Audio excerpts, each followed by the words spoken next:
teatro de siempre, digo siempre desde que era un niño, fue casi lo que yo pude entender entonces, que era un propósito de vida.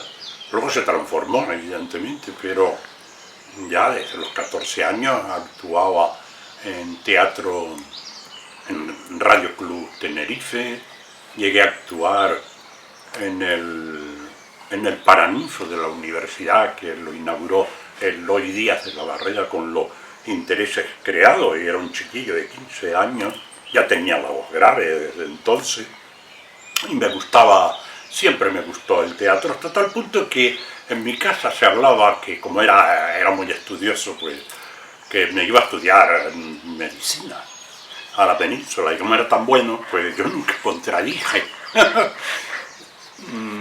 La bondad a veces se paga, ¿no? Se paga mal.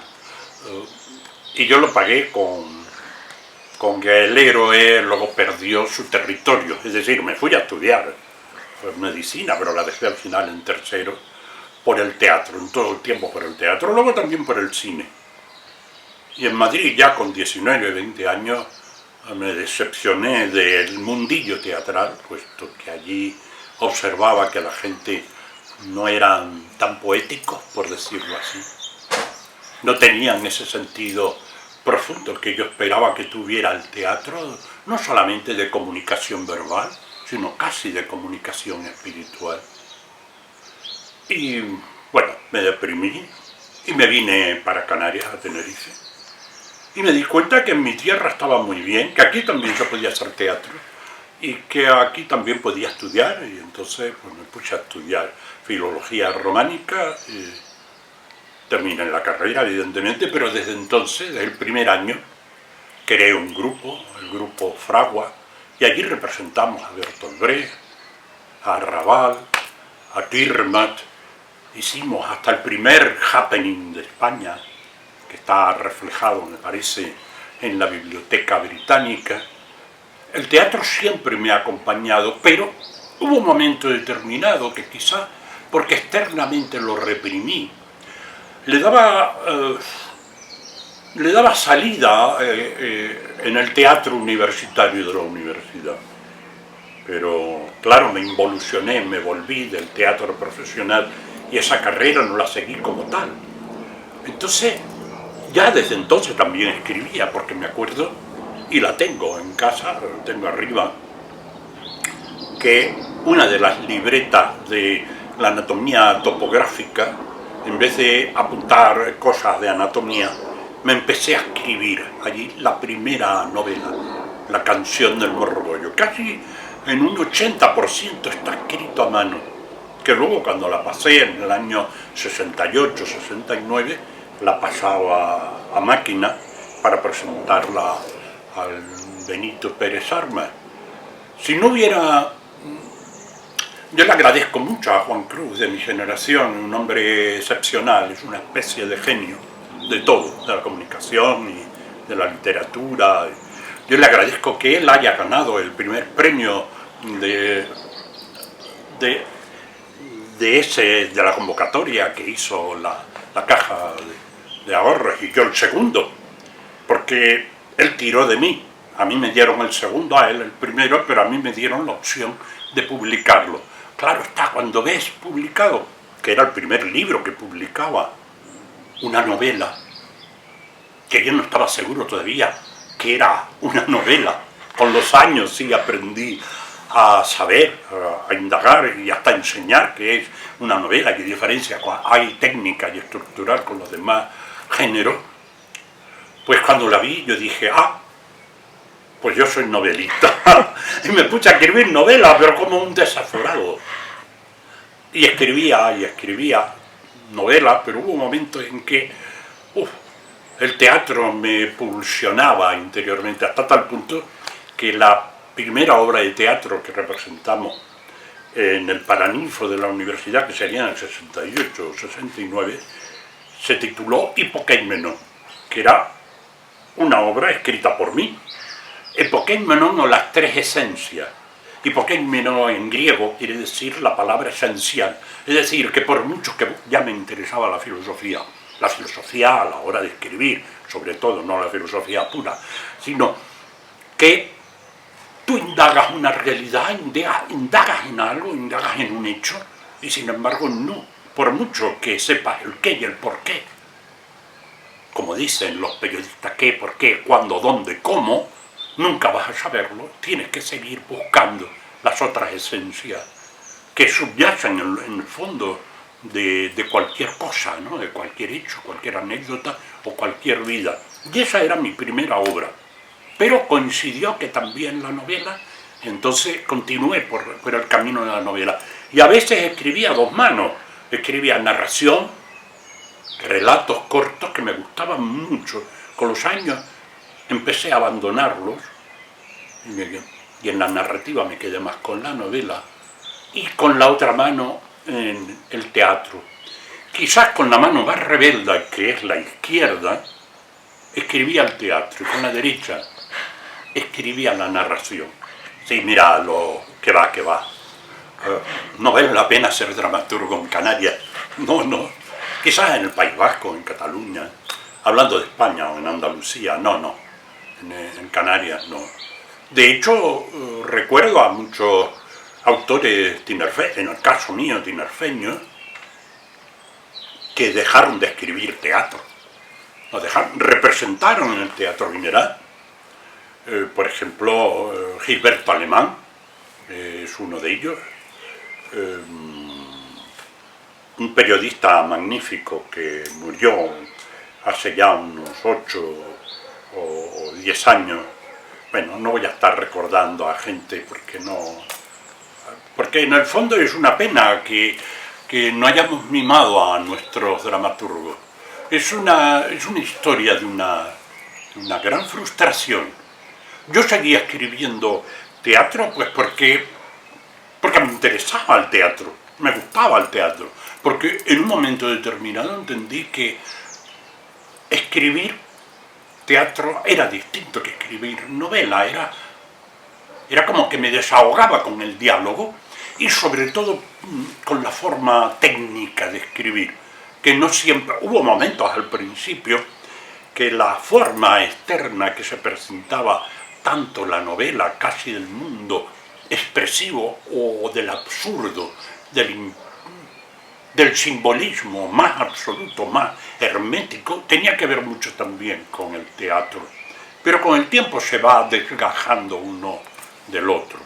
Evidentemente en mi teatro siempre se habla se pretende indagar en el individuo, en el ser humano, hombre o mujer, en la condición humana y en el enfrentamiento.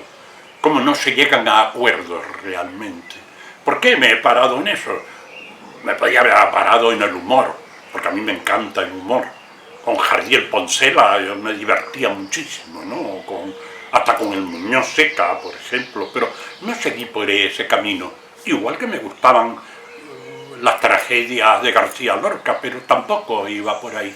Si mi teatro es un poco trágico, es un trágico, pero desde la perspectiva del mundo surreal, absurdo, existencial, nihilista, camusiano quizá, o sartreano, por decirlo de alguna manera, pero no deja uno no deja de ser heredero de todas esas vanguardias, porque a mí me entusiasmaban la vanguardia de Antoine Artaud, a cualquiera de ellos. Entonces me veía imbuido por eso.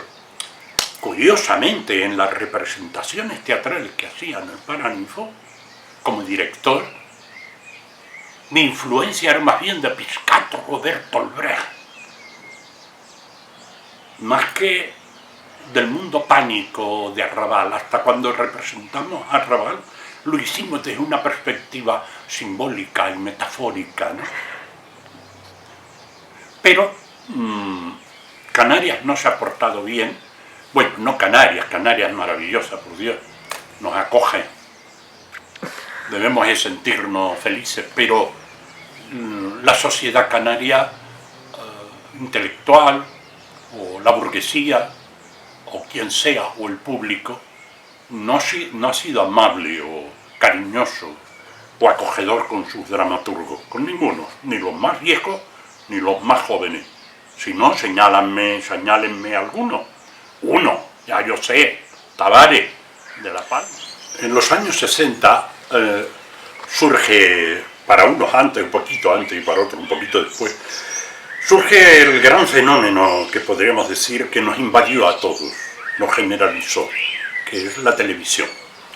En blanco y negro, no importa, pero no solamente nos invadió, sino nos castró artísticamente y hasta literariamente. Digamos que para el teatro en un primer momento no fue así, porque asumió, sobre todo en las estatales, asumieron la responsabilidad de lo que se venía haciendo en la radio, que se hacía teatro radiofónico.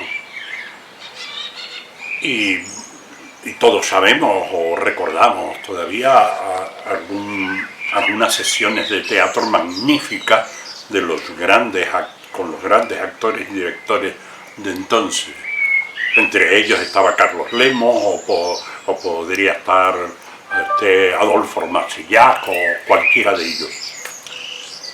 Pero hay un momento determinado en que el teatro desaparece también de televisión y desaparece de la radio, sustituido por los reality shows, por decirlo así, que no deja de ser un teatro casi sin guión, pero lo que pretenden es entretener al público de una manera masiva, embrutecida, atontonada, y no ofreciéndole arte, sino solamente la indagación en la vida del otro, como en la esquina, como si estuvieras viendo por una esquina o por una rendijilla el mundo íntimo de los demás. Fíjate que en un momento determinado se pone de moda el happening, y esos happenings son muy interesantes porque surgen del teatro, hasta tal punto que muchos de los happenings se hacían en la calle, y se hacían, luego en otros procesos llegaron a hacerse en escaparate, donde se ponía un matrimonio a hacer su vida, a comer, a beber, tal. Todo eso podía tener todavía una prolongación del teatro, como decir, el teatro de la calle. Yo alguna vez en Barcelona llegué a trabajar con el teatro de la calle y el teatro que se hacía en las tabernas, porque era el teatro que se llevaba a la cotidianidad, al lugar donde la gente se tomaba un vino, tomaba unos pinchos. Pero todo eso ha desaparecido. El teatro ha vuelto a ser, hasta el teatro profesional, la mayoría del teatro profesional, ha vuelto a ser frontal. Ha vuelto a ser ese teatro que yo me siento en la butaca y usted me pone allí una obra porque yo la he pagado, nada de superparticipación. En la radio participa, el escuchador participa mucho porque tiene que ponerle a los personajes que escucha un cuerpo. Date cuenta que el teatro como teatro es en la escena, es icónico, es presente puro y es artesanal. Se hace todas las noches el teatro allí. Se sube el telón, hay que pagar, hay que hacer taquilla, hay que pagar a todos, si hay música, el escenógrafo ya se pagó, pero bueno, todo hay que hacerlo en ese momento. El cine no, el cine es bidimensional, no es tridimensional. Hay un gran gasto de cine en un momento determinado, pero luego la película la tienes enlatada y la proyectas tantas veces como quieras. En la radio es maravilloso también, casi como en el teatro puro, porque el escuchador o el radioescucha sitúa en su mente aquel escenario que supuestamente está escuchando y las voces le sugieren unos cuerpos, unas miradas, unas formas de vestir, y es muy creativo. Todo eso ha desaparecido, evidentemente, en su mayoría. No sé si alguna radio lo mantiene todavía, pero creo que no. Mi experiencia fue muy buena con 12 obras de teatro, creo, 12 obras de teatro, con Radio Nacional, desde en 1987, me parece, o 78, no lo recuerdo bien ahora mismo. Allí pasaron a lo mejor pues como 100 o 200 actores porque en cada obra pues venían muchos actores, unas más y otras menos, y cambiaban de voces, como es lógico, las voces sugieren un cuerpo, entonces, y la voz también, como tiene, la voz es la proyección de las emociones, como también el rostro, los gestos, la géstica y la mirada, pero la voz cuando es en la radio, te habla casi de cómo es la otra persona, cómo es el otro personaje, el personaje que te está hablando, ¿no? Yo recuerdo haber hecho eso en la radio en la que pusieron en escena algunas obras de teatro mío, pero yo también actué como actor de teatro en Santa Cruz, en Radio Club y en otras radios, pero nada de eso ya se hace, no, se ha perdido esa poesía del teatro. El teatro siempre ha muerto, eso es interesante, porque es como renacer de entre las cenizas, se revitaliza, se rehace. Yo ahora, hace poco, mi sobrino nieto precisamente, me metió el TikTok en mi teléfono. Ya dije, pero ¿por qué me metes eso? Yo no quiero jugar esas cosas, yo no para jugar, es para que tú veas algo. Y yo he visto a veces obras de teatro ahí, no son obras de teatro porque duran unos 2 o 3 minutos y no sé cuánto, pero la gente improvisa cosas. Y lo hace, digo, pero esto no lo pueden hacer sin hacer un montaje y sin hacer un guión previo. Hay cosas que te ayuda a comprender cómo el ciudadano medio, el de la calle, sobre todo la mayoría, la gente joven, se preocupan por hacer teatro un poco para que los demás gocen y experimenten con él, ¿no? Tanto el teatro como el arte, cualquier manifestación de arte, nunca debería salir de las enseñanzas. Las enseñanzas pueden ser regladas o no, pero las enseñanzas optativas, luego las escuelas, los colegios, los institutos. Yo recuerdo que cuando pequeño fui un niño muy nervioso, estudiaba piano, y me acuerdo que el primer examen de primero de piano salí disparado llorando, porque me impresionaba tanto aquel tribunal que si hubiera hecho teatro en aquel momento, pues quizá me habría desinhibido ante el público mejor. Creo que para los niños es básico, para los jóvenes también. He tenido experiencias muy bonitas, muy interesantes, en las que han podido participar. Pero claro, son asignaturas, por decirlo así, libres, que los profesores de literatura escogen una obra para final de curso, pero no de una manera permanente. El teatro debería estar siempre en las escuelas, pero no sé, posiblemente ahora ya lo está, yo no lo sé. Pero no hay suficientes escuelas de arte. Aquí en Canarias hay una escuela de actores, pero salen licenciados y pueden hacer la tesis doctoral y todo, pero que no me refiero a eso, me refiero a aquellas enseñanzas en las que se pretende que el joven, la niña y el niño o los jóvenes movilicen su mundo creativo interior para que a su vez les sirva para entender mejor la matemática o las ciencias químicas, o le pueda entender mejor la biología. ¿Por qué? Porque el cerebro humano tiene 2 hemisferios. Aparentemente pudiera entenderse como 2 cerebros distintos. Uno es el cerebro izquierdo, que tiene una preeminencia más analítica, más de contable, y el cerebro, eso por simplificar, y el cerebro derecho es mucho más espacial, más cultural, por decirlo así, es más artístico. Sin embargo, muchas de las enseñanzas regladas van encaminadas a potenciar más el cerebro, las actitudes y opciones que te facilita el cerebro izquierdo, abandonando el cerebro derecho. Lo bueno es poner a integrar a los dos. Es como cuando de niño, me parece tan dramático o tan tajante eso, como cuando de niño hay gente que le dice a sus hijos: tú tienes que seguir la línea de tu padre. Y el médico que estudie medicina, si es yo qué sé, lo que sea, cualquier especialidad, tienes que seguir eso. Esos son gente que roba sueños a los demás. En realidad lo que tendríamos que hacer es integrarlo en un yin-yang, integrarlo en una opción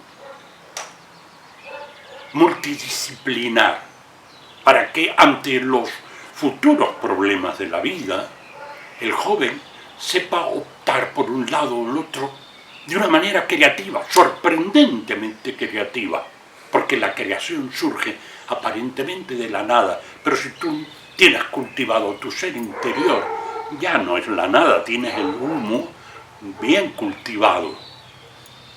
Por eso yo lo entendería hasta como para educar a la juventud y a la infancia en respetar a los demás, tanto para que dejen de ser machistas como para que dejen de ser xenófobos o para que dejen de considerar al que menos tiene inferior o el que tenga algún defecto o algo por el estilo, ¿no?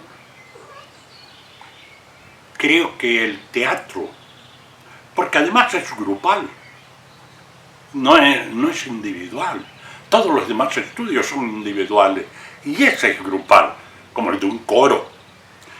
Pero en los coros, aunque no estoy en contra en absoluto, hay más sentido de divo, casi. En el teatro, porque si ahora haces una obra de teatro en la que eres el protagonista, a lo mejor mañana solo haces de escenógrafo, o si tienes habilidades musicales, improvisa una música, o te pones a coser algo de la ropa del compañero o la compañera. En ese sentido es interdisciplinar y es grupal.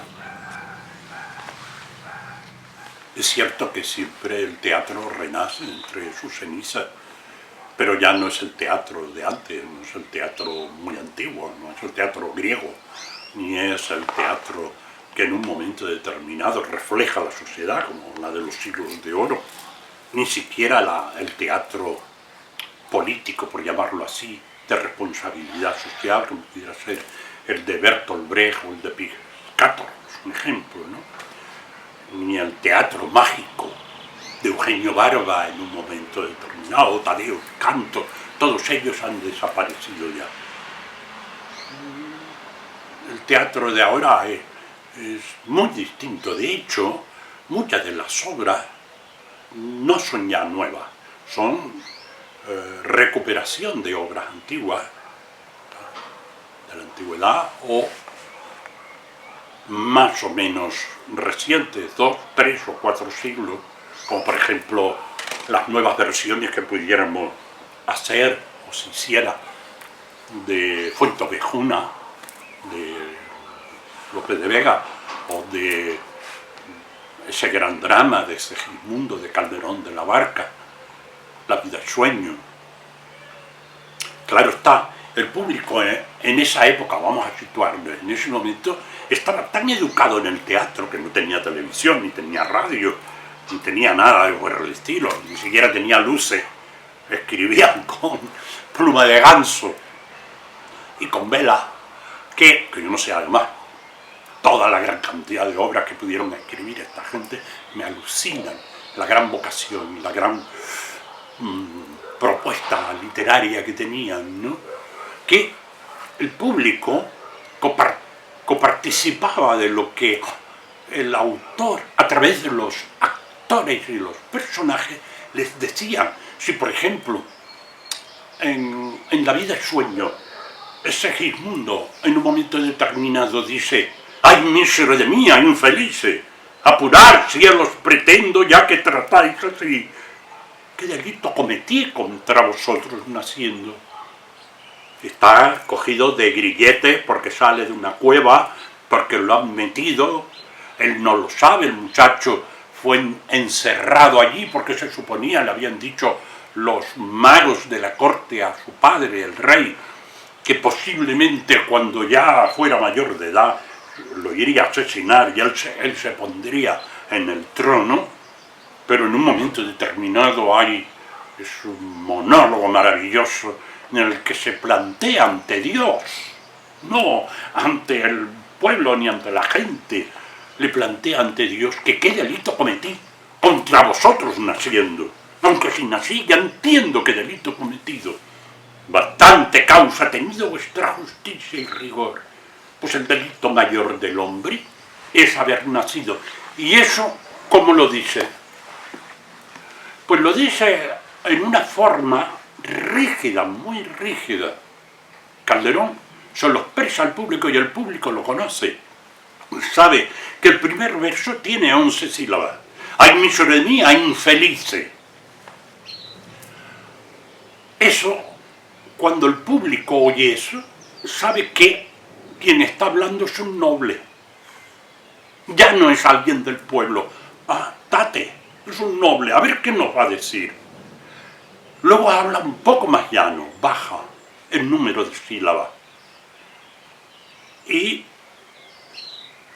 te habla de una manera también muy tremendamente lógica. Te habla con silogismo. Son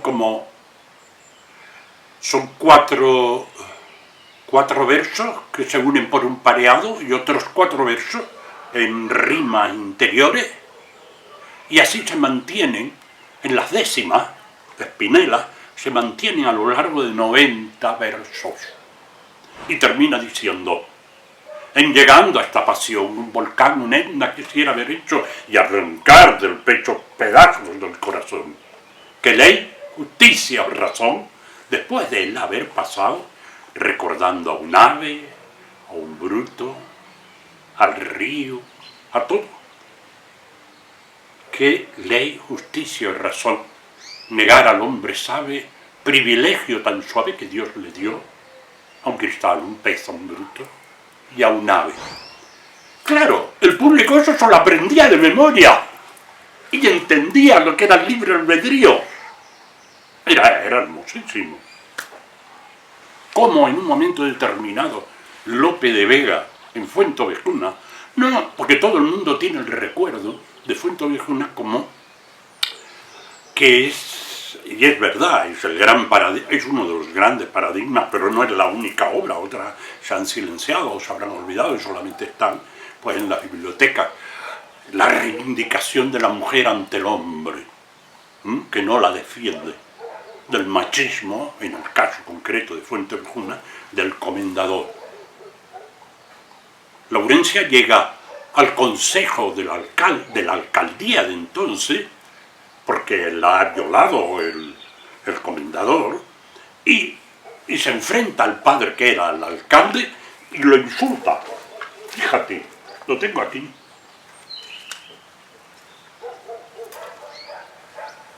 Mira lo que le dicen. Es largo el poema, pero en romance, para que lo entienda todo Quique, ¿no?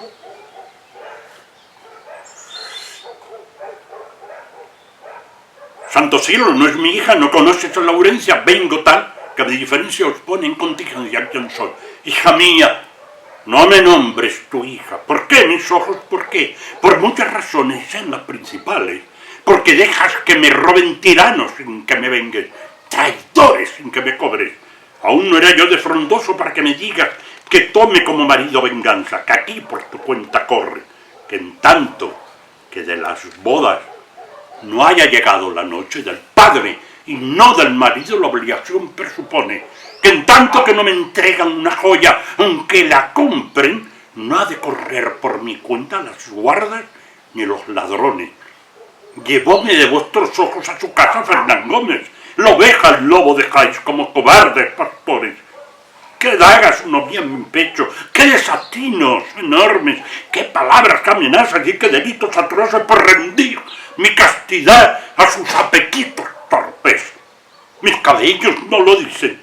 No se ven aquí los golpes de la sangre y las señales. Vosotros sois hombres nobles, vosotros padres y deudos vosotros, que no se os rompen las entrañas de dolor al verme en tantos dolores. No sigo porque es una obra impresionante. Es una obra con tantos siglos, tan actual, donde ella, con coraje, con ovario, va a llamarlos de todo, porque luego sigue. Y entonces ellos sí, ellos ya reaccionan. Ellos van luego y se cargan ¿a quién? Al comendador, al que hizo, y el comendador es como decir al gobernador civil o una cosa así en tiempo de Franco, ¿no? Que era el que más podía, además recaudaba los caudales del rey y todo. Y era un poco como decir, al final, ¿quién nos va a salvar? Si quien nos tenía que ayudar no nos salva, ¿quién nos puede salvar? En este caso era el rey, que de hecho al final aparece, una vez que están los suplicios, a ver quién mató al comendador y todos se ponen de acuerdo, que Fuentevejuna, señor, es decir, todos a una, maravilloso, esa obra es excepcional. El rey los disculpa, porque en realidad tomaron justicia por su mano, que no había que hacerlo, y menos con un señor de tan altura, porque aquel tenía la otra obligación de tutelar al pueblo, y no lo hizo, sino en beneficio propio. Alberto Omar Walsh nació en 1943 en Santa Cruz de Tenerife. Pertenece a la llamada generación del 70. Su actividad creativa puede considerarse cercana a la de los artistas del Renacimiento. Licenciado en Filosofía y Letras, es narrador, novelista, poeta, hombre de cine y de teatro. Ha sido gestor cultural, profesor, director y actor, además de recibir diferentes y prestigiosos premios literarios y de teatro y ser referente y un activista incansable de la cultura canaria. Como dramaturgo es autor de obras para representar en escena y también piezas de teatro radiofónico. Ha participado en diferentes festivales de teatro insulares, nacionales e internacionales, y como actor y director de teatro ha trabajado en obras de Arthur Miller, Jean Giraudoux, Edgar Neville, Jacinto Benavente, Valle Inclán, Carlos Muñiz, Bertolt Brecht, Federico García Lorca, Lope de Vega, José Zorrilla, Alfonso Paso, Fernando Arrabal, Germán Ubillo, Darío Fo, Luigi Pirandello, Paloma López Pedrero o Laisle Kessler.